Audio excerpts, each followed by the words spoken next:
তো বন্ধুরা, প্রতিদিনের মতো নিয়ে চলে আসলাম তোমাদের সামনে একটা বড় ভিডিও। আজকে জল ঢালতে যাব, জল আনতে যাবো। আজকে শ্রাবণ মাসের শেষ সংক্রান্তি, জল ঢালতে যাবো। ওই জন্য সকাল সকাল চান করে এদের লুচি বানাচ্ছি, কারণ জল ঢালতে গেলে তো ভাত খাওয়া যায় না। এই জন্য লুচি বানাচ্ছি সকাল সকাল। দেখো গোল গোল পাকাচ্ছি। চান করে নিয়েছি, চান করে এখন বানাচ্ছি, কারণ জল নিয়ে আসতে অনেকটা দূর যেতে হয়। জল আনতে, জল নিয়ে আসতে আসতে অনেকটা দেরি হয়ে যায়, 5টা বেজে যায়। এই জন্য সকালে রান্নাটা করে নিয়ে যাব, এসে শুধু জল ঢেলে দিয়ে এসে খেয়ে নেবো, বুঝলে। আর ওখানে মা লুচি ছেঁকছে, আর এখানে আমি বেলে দিচ্ছি। আর এখানে ছাড়ছি, দেখো বড় বড় করে করে দিচ্ছি, দেখো। কারণ অনেক বড় বড় লুচি করছি, কারণ তাড়াহুড়োর মধ্যে করছি তো বড় বড় করে দিয়েছি। এগুলো খুব সুন্দর ফুলেছে। এই দেখো একটা বড় লুচি কেমন ফুলেছে, দেখছো। আর অনেকটা তেলটা তেতে গিয়েছে, তো এই জন্য লাল হয়ে গিয়েছে। আর এটা তেলটা তেতে গিয়েছে। এখানে উলট পালট করে দিচ্ছি। আর এখানে আমি ভাজছি, দেখো হয়ে গেছে ভাজা, প্রায় হয়ে গিয়েছে। এখন ছেঁকে নিলাম, ছেঁকে নিয়েছি। এর মধ্যে হাঁড়িতে দিয়ে দেবো। হাঁড়িতে প্রায় অনেক লুচি করা হয়েছে, দেখো ভর্তি হয়ে গিয়েছে। এগুলো একটু হালকা করে, যে কারণ সব লুচি তো ফুলেছে, এই জন্য ভর্তি হয়েছে হাঁড়িটা। হাঁড়িতে অনেকেই লুচি রয়েছে, হালকা করে একটু ঝেঁকে দিচ্ছি। দেখো প্রচুর গরম রয়েছে, লুচিগুলো হালকা করে ঝেঁকে দিচ্ছি, কারণ যাতে হাঁড়ির মধ্যে সব ধরে যায়। এখানে মা লুচি ভাজছে, আমি হালকা করে ঝেঁকে দিচ্ছি, সব ধরে, দেখো সব ভিতরে ঢুকে গিয়েছে। আর এখানে দেখো লুচিগুলো খুব সুন্দর ভাজা হয়েছে। এখানে এখন তরকারি রান্না করব। জল ঢেলে এসে গিয়েছি, কারণ তরকারিটা আমি জল ঢালে এসে রান্না করবো বলেছিলাম। এখন জল ঢেলে আসলাম, এখন তরকারি রান্না করে যাতে গরম থাকে। এখন তেজপাতা দিয়ে দিচ্ছি, তেজপাতা দিয়ে দিলাম।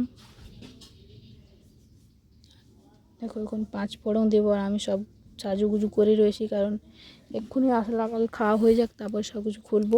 এখানে 5 ফোড়ন দিয়ে দিলাম, হালকা করে একটু নেড়ে দিচ্ছি। দেখো হালকা করে একটু নেড়ে দেবো, কারণ 5 ফোড়নটা যাতে ভালোভাবে একটু ভাজা হয়ে যাও। দেখো নাড়ানাড়ি করছি। আর এখানে মটর সেদ্ধ করে রেখেছে মা, কারণ আমাদের দেরি হবে জল নিয়ে আসতে, তো ওই জন্য সেদ্ধ করে রেখেছিল নুন হলুদ দিয়ে। এই জন্য তাড়াতাড়ি রান্না হয়ে যাবে। দেখো সেদ্ধ করা রয়েছে সব কিছু। আর মশলাটাও বেটে রেখেছিল, আদা, কাঁচা লঙ্কা, জিরে, সর্ষে, হলুদ সব কিছু বেটে দিয়েছে। মশলাটা দিয়ে দিলাম, মশলাটা একটু হালকা করে ভেজে নেই। দেখো হালকা করে ভেজে নিচ্ছি, দিয়ে এর মধ্যে একটু হালকা করে জল দিয়ে দেবো, একটু ভালোভাবে ফুটে যাক। একটু নুন দিয়ে দেবো হালকা করে, কারণ মটর আলু যখন সেদ্ধ করে তখন নুন দিয়েছিল, এই জন্য আমি অল্প করে নুন দিয়ে দিলাম। দেখো আমি এখন সেজেই রয়েছি, এখানে নাড়ানাড়ি করছি, একটু জল পড়ে যায়। এরপরে মটরগুলো দিয়ে দেবো। দেখো এই যে এখন মটরগুলো দিয়ে দেবো। এখন ঢেলে দিচ্ছি কড়ার মধ্যে,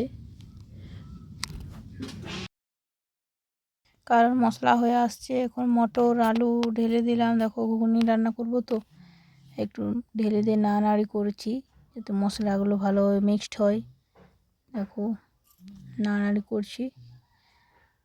এখন জল দিয়ে দেবো, জল ঢালবো এখন। দেখো কারণ যাতে একটু মশলাটা ফুটে যায়, এখন জল দিয়ে দেবো। জল দিয়ে দিলাম, কারণ সেদ্ধ হয়ে আছে, কম জল দিচ্ছি। এই জন্যে মা সেদ্ধ করে রেখেছিল, হালকা করে জল দিয়েছি। কড়াটা কাজটি হয়ে গেছিলো, সোজা করে দিলাম। এই যে ফুটছে, দেখো ফুটছে, কারণ প্রায় হয়ে আসছে। প্রচুর খিদে লেগেছে, এই জন্য তাড়াতাড়ি তাড়াহুড়ো করছি। আর এখানে লুচি বাড়ছি, দেখো তরকারি ওইদিকে হচ্ছে আর এদিকে লুচি বাড়ছি। 4 জন খাবো, এই জন্য 4টা থালা নিয়ে নিয়েছি। আর অনেকটা দেরি হয়ে গিয়েছে, বেশি খিদে নেই, তার জন্য কম কম করে বাড়ছি। এই দেখো বেড়ে নিচ্ছি কম কম করে, সব থালাতে দিয়ে দিলাম। আর আমার চুড়িগুলো দেখো কি সুন্দর লাগছে, সবুজ সবুজ সব গয়নাঘাটি খুলবো। আর এখানে দেখো আমি একটু তরকারিটা চাটু দিয়ে আলুগুলো একটু ঘেঁটে দিয়ে, যাতে গাঢ় গাঢ় হয়ে যায়। হয়ে আসছে তরকারি। এখন এই যে কাঠগুলো বের করে দিলাম, কারণ হয়ে গিয়েছে। এখন গরম গরম খেয়ে নেবো, প্রচুর খিদে লেগেছে তো কারণ এখন 5টা বাজে, সকাল থেকে না খাই আছি, এখন 5টা বাজে। আর ভিডিওটা কেমন লাগলো সবাই কমেন্ট করে জানিও। আর নতুন যারা দেখছো সবাই সাবস্ক্রাইব করে পাশে থেকো, যখন নিত্য নতুন ভিডিও পোস্ট করব তোমাদের কাছে চলে যাবে। সবাই ভালো থেকো, সুস্থ থেকো। আজকের মতো এখানে ভিডিওটা শেষ করলাম। সবাই পুরো ভিডিও দেখে, ঠিক আছে, টাটা বাই বাই। একদম এখানে ভিডিও শেষ করলাম। সবাই ভালো থেকো, সুস্থ থেকো। বন্ধুরা, আমার ভিডিওটা যারা যারা দেখছো কেমন হয়েছে একটু কমেন্ট করে জানিও। আর যারা নতুন দেখছো তারা সাবস্ক্রাইব করে পাশে থেকো, যখন নিত্য নতুন ভিডিও পোস্ট করব তোমাদের কাছে চলে যাবে। সবাইকে অনেক অনেক ভালোবাসা। সবাই পুরো ভিডিও দেখবে। আজকের মতো আর বেশি বড় করবো না, এখানে শেষ করবো ভিডিওটা। Tata bye bye. সবাই ভালো থেকো।